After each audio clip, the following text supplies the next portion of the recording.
Foxborough Fire, we're here for month 9. Workout number 1. Time's flying here. God, like We're already at month 9. It's almost been a year. Jeez.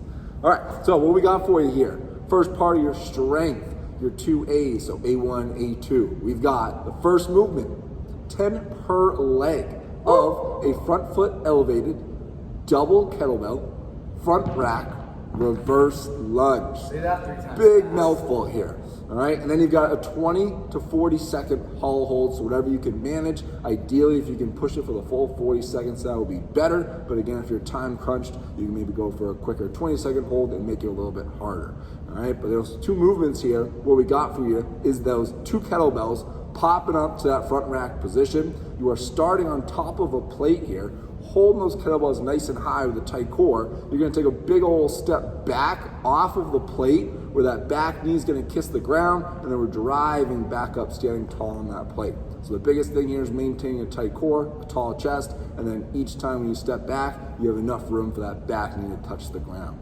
If you had to, you could do this off of the plate, so not elevating that front foot. Okay, so just making sure that you're doing it with no elevation. It will make it a little bit easier, not be too low in that depth of your lunge. And the other option, if you're really scaling this down, is just doing a regular reverse lunge. So if Bucky put the weights down, he did no weight in this, but he was going through that full reverse lunge. And then again, still getting 10 per leg.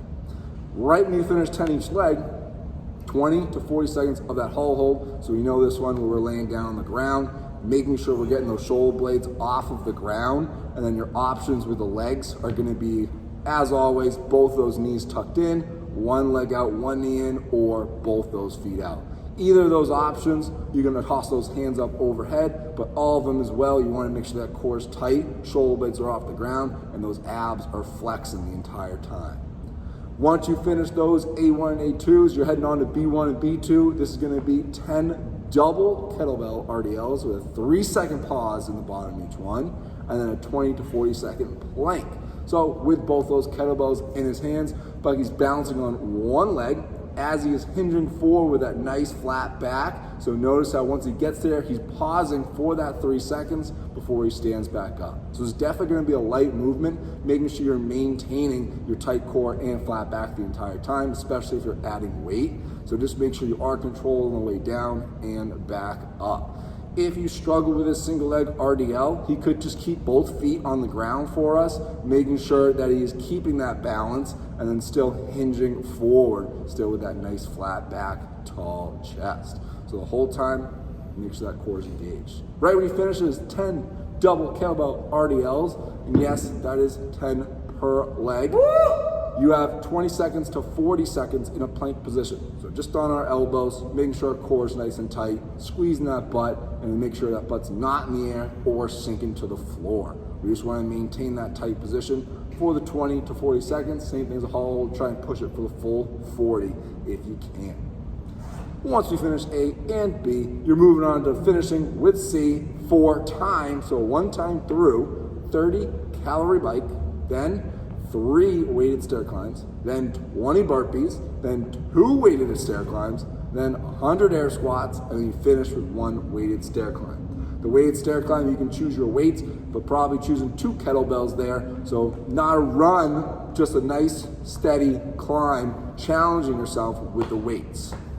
So the bike, he'll fly through the 30 calories, okay? Then you are off to those weighted stair climbs. Make sure you're carrying those weights, a good farmer's carry position with those shoulders back, nice flat back. Make sure your core staying tight the whole way through. When you get back from the first set of stair climbs, you have 20 burpees. So your first option, the easiest one, kick back burpee. So just to the top of that push-up position before you jump back up or step up and then clap overhead. The other option would be going all the way to the ground and then peeling that chest up before you pop those hips high, laying flat with the feet.